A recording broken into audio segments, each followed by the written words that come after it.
Hello and welcome to the latest episode of Enterprising Minds, where you get the three of us discussing interesting things in digital marketing, AI, and SEO.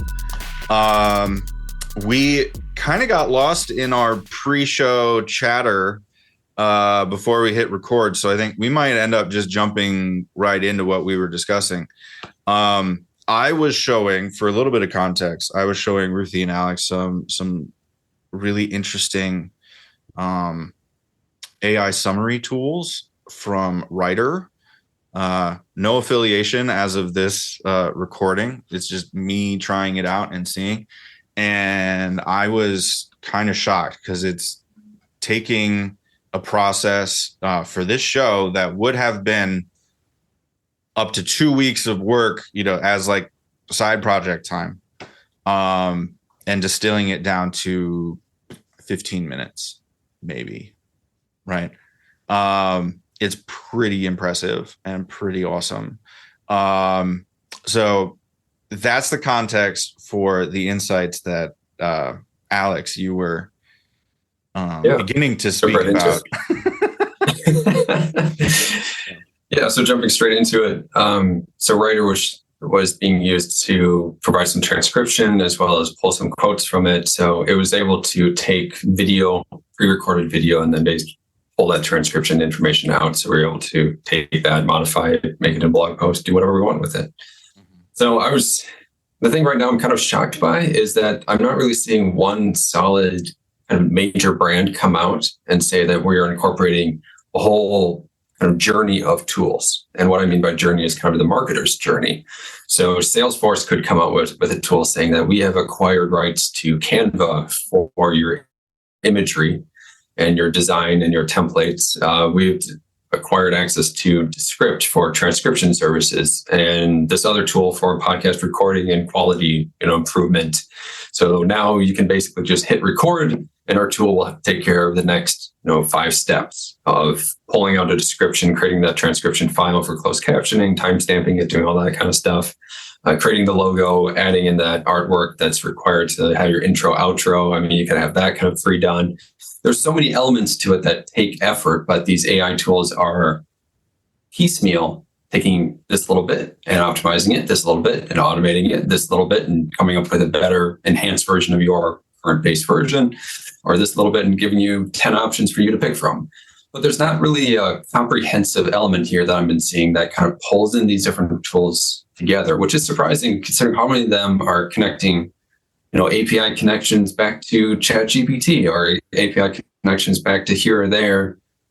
But it's not really the reverse. And they're offering, okay, now you can get the API connection to Descript and pull in that tool set and integrate it into your larger tool set. And then have something like a one-stop shop. I need to make a podcast. I hit record. It does the next 5 steps for me. Instead, I got to figure out and learn, oh, I need this. Okay. Oh, what do I need to do to, grab a quote from this so I can throw it on TikTok? Oh, I got to do this format and put it in this kind of resolution or this kind of scale. Like that. There's a lot of these pieces, but I'm not really seeing something that adds it together. Have you guys come across anything like that? So the closest thing that I think is out there on the market, well, it'll be coming soon to the market, will be Microsoft's Copilot. And the thing that makes me really excited about the Copilot piece, depending on who they make it available to, right? If they only make it available to the enterprise level, that's going to be a bummer. Because the value proposition of it is that it will take all of your meeting notes, all of your Word documents, all of your PowerPoints, all of your Excel things. It'll be able to pull all of the data from all of your business activities that you would do within the Office suite and then help you create what you need. Right. So some of the stuff that it showed in the demo, and I'll put a link in to the show notes to their like first intro demo of what they're, attempting for it to do.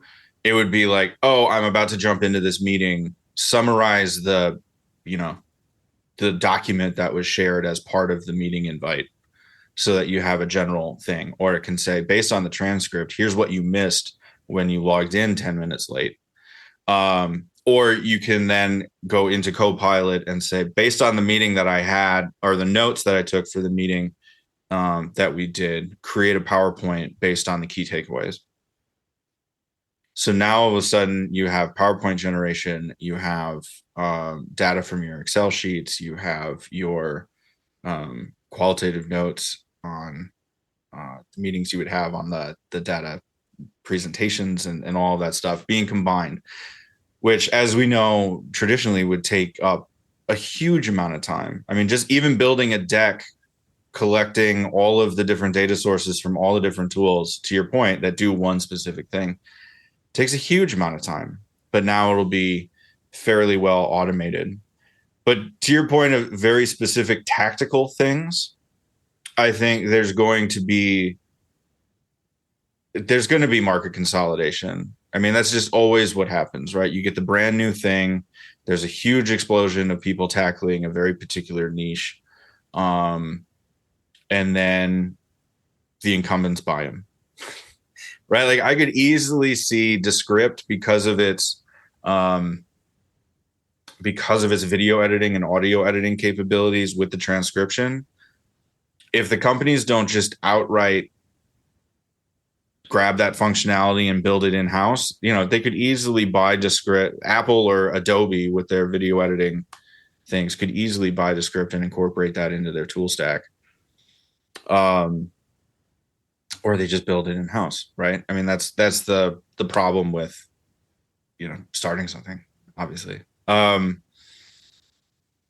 then, like, Jasper's close, but again, it's like, one of my frustrations with Jasper AI is that it's good at creating the text for very particular tactical things like YouTube title, YouTube description, blog generating ideas, that kind of stuff. But it doesn't bring it in all together, and the UI is off. Like, it's not as nice as it could be. So those are some initial thoughts. Ruthi, what were you going to jump in with? I'm thinking about the question you asked itself, and just that it's a question that we're asking so soon after the introduction of, not the introduction, but the popularization and the expansion of large language models. And where my head goes is, a decade ago, when we were sort of all doing our SEO stuff, we never expected all the SEO tools to work together. In fact, it was like, no, it was kind of better that they specialized. You wanted Screaming Frog to do its own thing, and you wanted Moz or SEMrush to do their own thing. And of course, we saw the evolution of those tools expanding and sort of trying on new capabilities until you have a SEMrush, say, that does all the things. And at least what I've always noticed with those sorts of expansions is they're still really good at what they were core at. And as they added functionality, it was sort of mediocre. Like, in some cases, they got better and they got good at it. But it was sort of like they tried to do all the things. And we saw that evolution. But that was over the course of a decade. Here we are, about a year out from some of the intros of ChatGPT and everybody sort of getting on board. And how quickly we expect all of these tools to work together.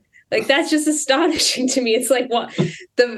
Because I have the same expectation. Like, why isn't there a tool that does all the things? Like, why hasn't a Salesforce just adopted all the things? And at the same time, I know, well, that would be powerful. Somebody's going to do it soon, and others will follow suit. Also, you try and integrate tools, and maybe they have the same look and feel, but they're not always fully integrated. And so I always keep that in the back of my mind. Like, where do we want to use specialization, and where do we want to just sort of use the tool that's good at what it's good at?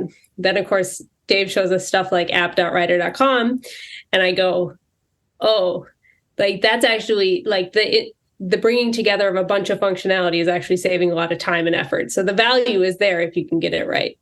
Mm-hmm. So that's just kind of where my head goes. I haven't seen anyone do this yet either, but I think it's interesting how quickly we're expecting it, and how the evolution of tools, working together is just speeding up. Like, the API connections are getting better and better, to the point where we just expect that they work together. Well, Ruthi, coming off of your comments, jumping in here, I kind of wonder how much of that is based upon just the kind of current state. So we're so used to having these large incumbents be it. So we go to Amazon for everything. We go to Netflix for everything. We go to these Google for everything. I mean, whatever their sector kind of is, and that sector is always expanding. We just expect that they will have just this, astonishing amount of investment that they will pour into a particular area, and they will start to take over that particular area or attempt to take it over. But I think you're absolutely right. And I was thinking about Copilot and Skype and how Microsoft kind of flubbed that. Skype was doing really well. It was from a even stability standpoint of, it being running and working, and how much that failed after it was purchased and started to be integrated, and how much it still is not the go-to tool. It has some major competitors, which of course they've introduced, like Microsoft Teams. I mean, there's other kind of things that they've done as well. But those core elements, I guess the other piece that I wonder about, not just from the incumbent standpoint, is going back to like your SEMrush comment, the way that the company handles acquiring new businesses as well as, expansion.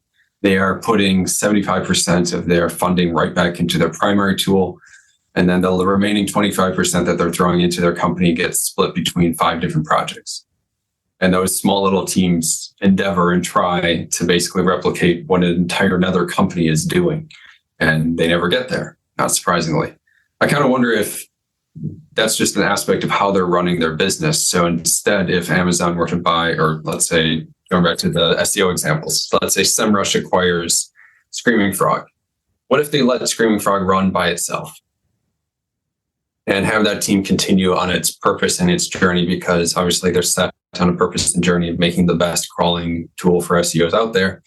And SEMrush, their main goal is not that. It's becoming this SEO platform, but a lot of it is really is keyword research, and it kind of stays and sticks around keyword research. So, maybe that's just a poor integration or poor kind of, investment attempts to be competitive or to play in markets where they really shouldn't be, versus, basically handling those companies or handling those side projects correctly.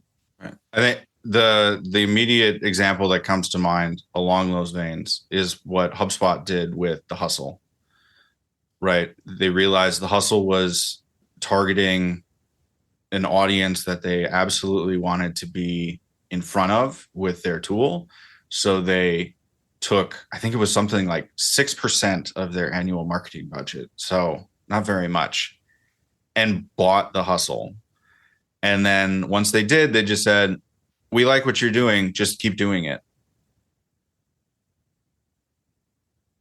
Like, what a weird concept, right? You don't have to screw everything over with your own brand, like, but you can still get the benefit of it, because it's, they have the trust and the relationship with the audience you're trying to target.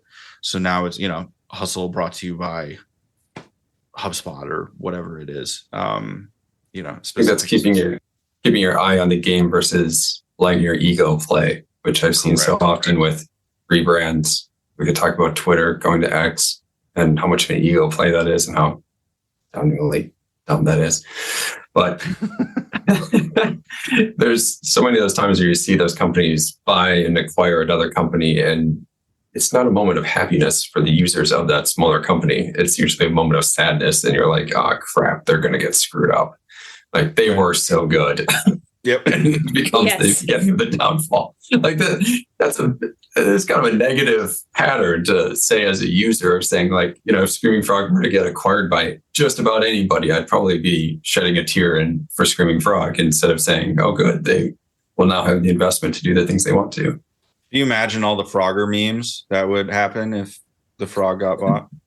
It would be fun. It would be fun for a while, but also very sad. Yeah. So if anybody from Screaming Frog ever hears this, we would love to chalk. It would be great. Yeah. I'll take a look. We love you. Exactly. Yes. So I think the other thing that jumped out of my mind as Ruthi was talking was just the insanity of, not just the speed at which our expectations are happening, or why isn't all of this integrated, but also from what we spoke about in a previous episode, the fact that we are still in the early adoption phase, right? Mm-hmm. Like the Pew research saying that only like 14% of people have even played with ChatGPT.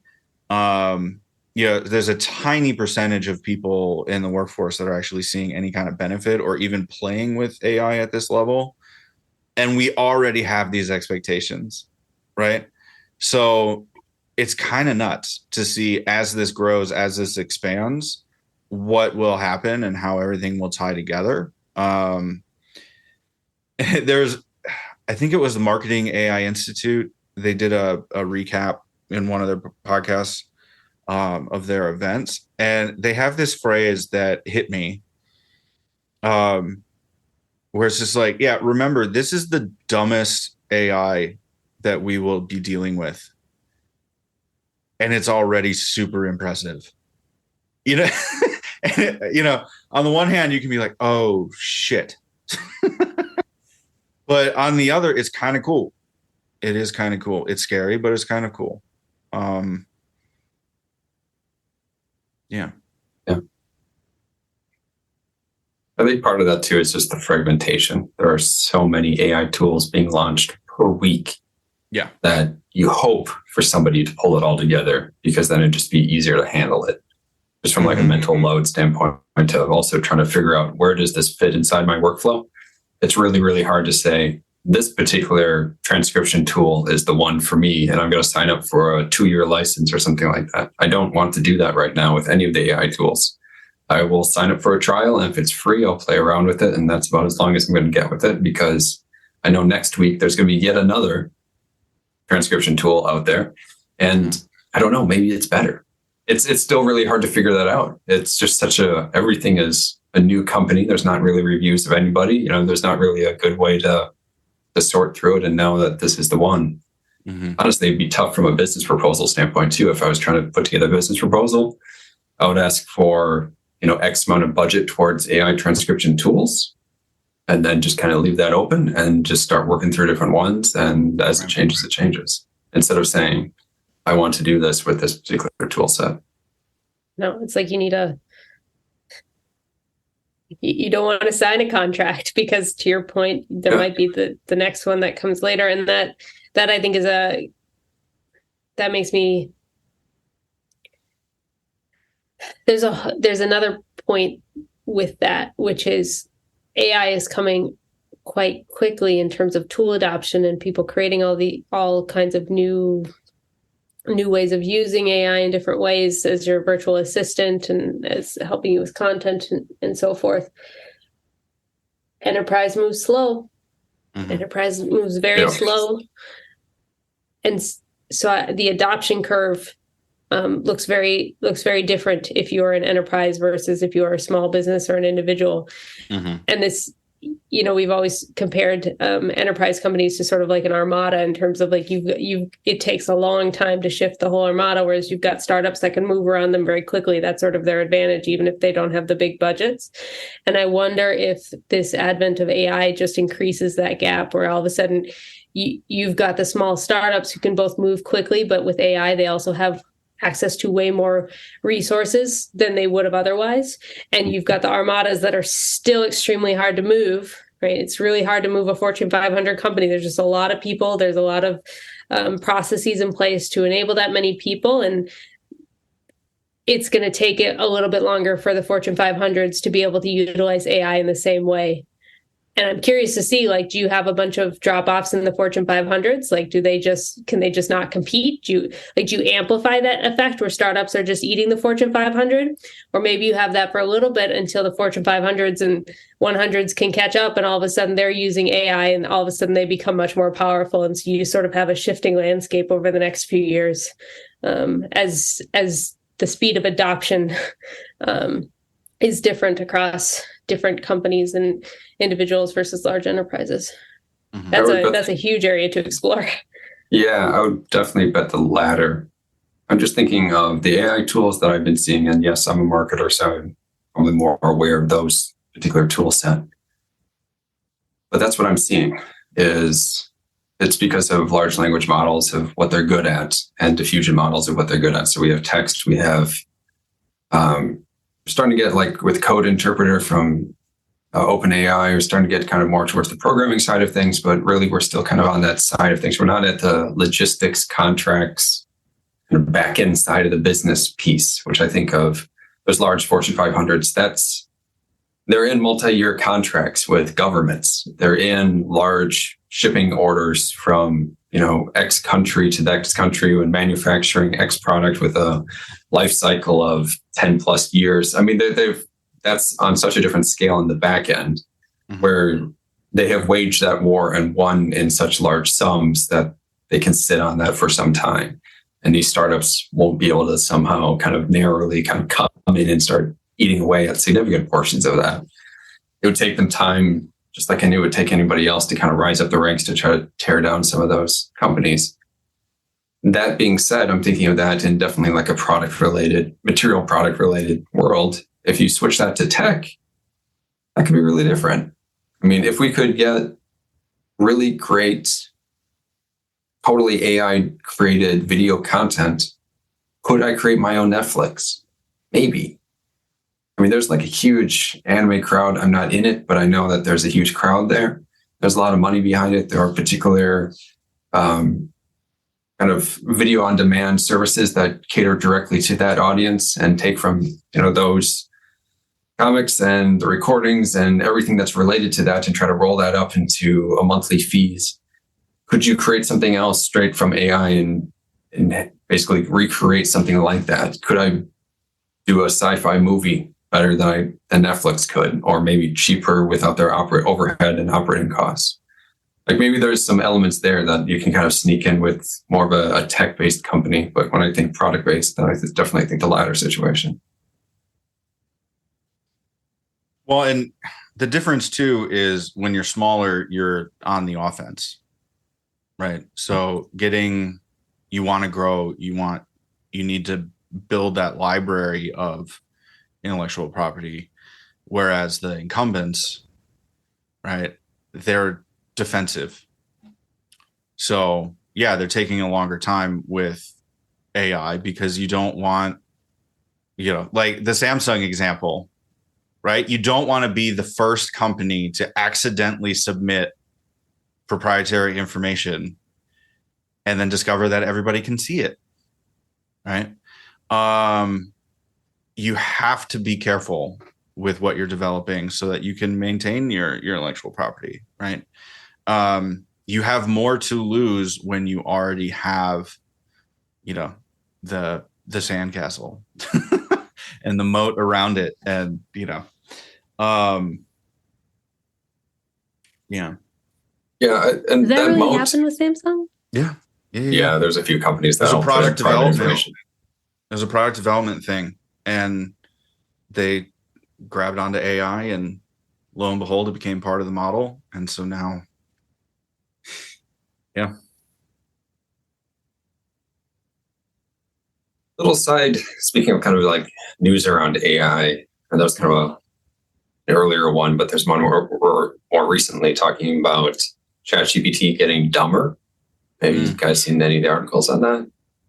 There's been a series of tests, and it's getting worse basically at them. I just wanted to pull that out because I was playing around with it yesterday and was trying a site that's kind of a programmatic SEO based test site that basically I've been creating. And I asked it for trivia on a particular topic, and then asked it for responses around 750 words. And this was the reply from it. I apologize for the misunderstanding, but providing 750 word responses each piece of trivia will result in excessively lengthy and practical conversation. Additionally, generating such lengthy responses for trivia would not be the most efficient use of this platform. I.e., they don't have the server space. Right? I was like, you robots, give me my content. That is not effective use of my time. It's not a lengthy and a practical conversation. I'm like, this is also not a conversation. So is that the robot telling you that you're just the annoying know-it-all at trivia night then? You know? This guy won't shut up about the British wars. Like, yeah, I mean, the particular topic that it was on are things that each trivia point has its own Wikipedia page already out there, and I know that. So there's a lot of content behind each one of these, and that's what I was hoping it to basically rephrase it and create that kind of content, was basically to rephrase the kind of background story of this particular topic. But I couldn't believe it. I was like, straight up refused. Okay. But like, I bet if you paid it, convoluted explanation for why you've been refused, not just a like, no thanks. Yeah, I know. I would be very interested as a test. Take, what is it, $8, $20 for a month for Plus, and retry the thing after you get the premium. Yeah, I do have the premium version. This was 3.5 that I was playing around with, so I could try GPT-4 with the same topic and see if it would generate it. I have noticed quite a bit of differences now between 3.5 and 4 of quality, length, some other elements like that. So that'd be a worthwhile test. But I don't know. We've talked about this before, and I'm still kind of stuck with this question. I mentioned kind of the pre-show discussion. In this last week, I've just been mulling over it, especially with projects like this. Is this just, are we just filling the world with content?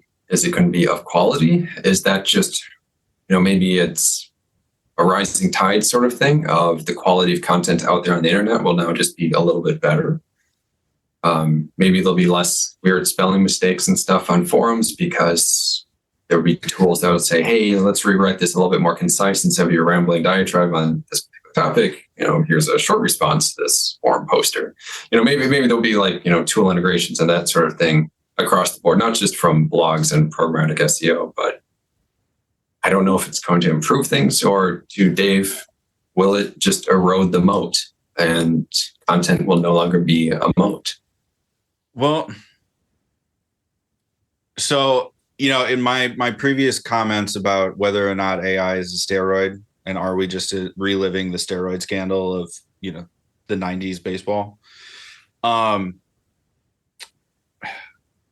The context for that, because I've been continuing to think about it, especially with all these other conversations we've had on how things have developed and how people are actually using it and all of that. When you looked at what happened with music,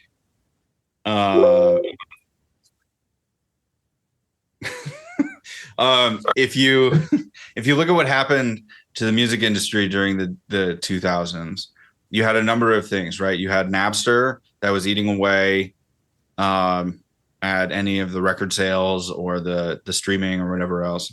But you also had the quality and the pricing for the equipment that you would create your music with plummeted, so the quality skyrocketed and the price plummeted. So now all of a sudden you didn't have to pay $300 an hour to record your record. You could just grab a cup of coffee and sit down in your own house and get really good demo quality, records out of it.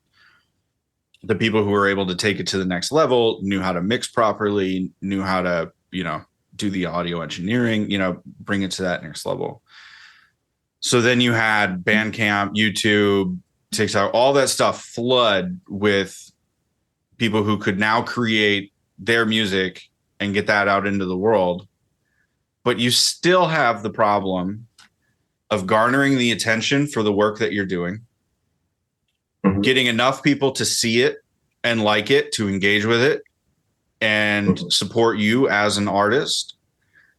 So, my statement around this will just be kind of steroids for what it is you're good at, I think rings true in the sense that if you decide to go the thought leadership route and create the content towards a particular aim, or you need help getting your novel idea out and doing self-publishing on Amazon and all that stuff, that's great. Use it, do it, right? But you still have the problems of getting enough people to notice what it is you're doing, to tell their, it has to be a high enough quality for them to tell their friends about it, right? Or tell, are you going to tell your mom about the book you read, or is it, some crazy fan fiction you can't talk about in public, right? There's a lot of those factors, and especially in the attention economy, now that everybody can just grab their phone and jump on TikTok and talk about something, for a while, or, piece things together with the AI transcription into all the stuff. Like, we will have a flood of content, but is it resonant enough with enough people for it to become viable? That question still remains. Ruthi, what are your thoughts? As you're talking, Dave, it occurred to me too. So a couple of thoughts that occurred to me.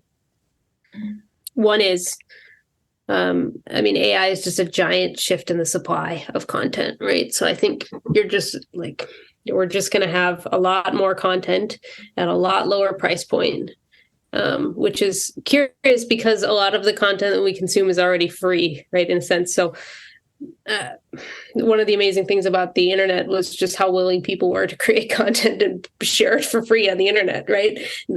Setting ads aside, just like sharing fan fiction on various websites, sharing, I remember DeviantArt, just artists putting stuff out and just creating things and getting excited. Like, there was the ability to sell, but also people were just excited about creating and sharing. And amazingly, there was a bunch of people excited about reading and viewing all the content. So maybe we just have like a massive proliferation of just more content produced cheaper, and people just get to get more niche in terms of, I get to consume as much content in the specific area that I'm excited about. So that's one way I sort of see this playing out, and sort of the diminishment of the moat. I think I just made up the word diminishment. The other thought that occurred to me is Dave has for years sort of sent different music articles. And one of the things I discovered, maybe this is from Dave, maybe this is from a Louis Vuitton show, was the impact of sampling in the hip hop world. Yeah. So you all of a sudden can take a drum beat from something that was recorded, 60 years ago, repeat it over and over and over, and now you do not need backup musicians. And now you can do cool things with a completely new genre of music that is hip hop and electronic to some degree. And so maybe that's another route this goes. Maybe the advent of AI just creates new genres of content and content consumption on the internet that we just haven't seen before. And it's not so much that it's a drastic shift of the current content that we have now. We just have a completely new set of it that's out there.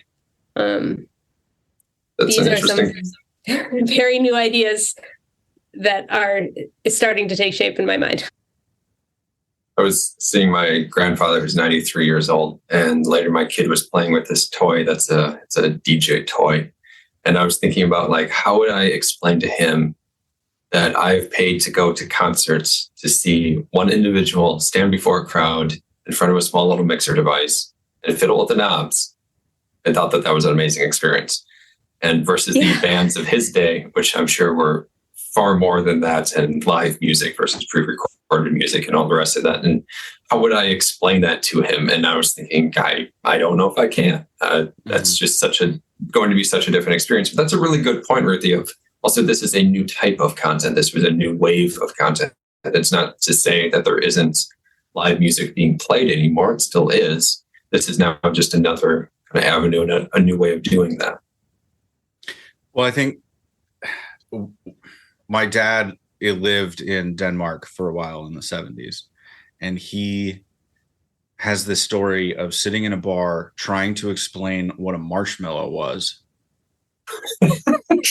Because how do you do that if you have no concept of it? It's like it's a sugar pillow that we eat. So that'd be crunchy. It's soft. A soft sugar pill. Exactly. Like, and how do you do it in a way where it's like, yes, I would like to eat this, but given the context of having, not previously seen one, not previously eaten anything like it, it's kind of hard to do that. Now, of course, you have, marshmallow fluff and goop and gels and whatever else they sell marshmallows. I personally don't like marshmallows. But it's kind of everywhere, right? Everybody kind of knows what a marshmallow is. Same thing with popcorn. He would describe popcorn to them and they're like, we feed corn to the pigs. Why would you eat that? Right. But yeah, so things will adapt over time, but I think context is everything. And we might not be able to predict a lot of what is coming because it's like a marshmallow to us. Like, it doesn't exist today and we can't even imagine it, or at least the majority of people can't imagine it. And it's, people will create new variations and they'll iterate and they'll try new things. And then through that course of iteration and trying new things, we'll have the evolution of content and the way we interact. And it might not even be content. Like that's another piece of it. AI we might be doing new things with AI that just we don't do today, I guess is the gist of it. Mm-hmm.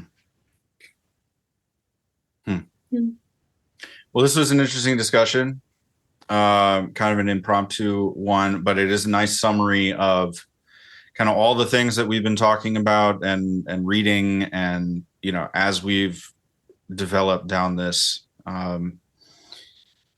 journey of a brand new tool, and how it's going to change the world. There were some other things that I was going to bring up in our normal show format, but maybe we'll do that.